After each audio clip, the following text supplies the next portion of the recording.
ഓരോ ദിവസവും ഏതെങ്കിലുമൊക്കെ ചാനലിൽ നിന്ന് എന്നെയും വിളിക്കുമായിരുന്നു ചർച്ചയ്ക്ക് വേണ്ടി. പ്രൈം ഡിബേറ്റ്, ന്യൂസ് 8-ലെ പ്രൈം ഡിബേറ്റ് ഉണ്ടായിരുന്നു. അതുപോലെ ഏഷ്യാനെറ്റിന്റെ ചർച്ചയിൽ എന്നെ വിളിച്ചു.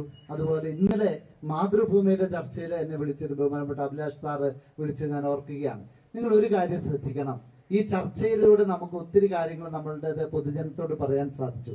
പക്ഷെ ഇന്നലത്തെ ചർച്ചയിൽ ബഹുമാനപ്പെട്ട അഭിലാഷ് സാറ് ചില കാര്യങ്ങൾ തുറന്നു പറഞ്ഞപ്പോൾ അതിൽ ഭരണപക്ഷത്തിന്റെയും പ്രതിപക്ഷത്തിന്റെയും ഭാഗത്ത് നിന്ന് ആളുകള് പരസ്പരം ബഹളം വെച്ച് ഈ പറയുന്ന കാര്യം കേൾക്കാൻ പറ്റാത്ത വിധത്തിലാക്കി കളഞ്ഞു.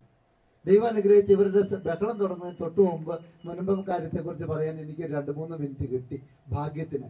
അന്നേരം കുറച്ച് കാര്യങ്ങൾ പറയാൻ പറ്റി. ഇത് ഒരു ലക്ഷണമാണ്.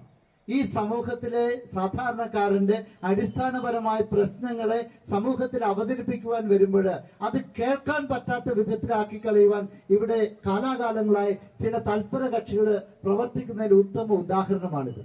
അത് ഇനി മുതൽ നടക്കുകയില്ല.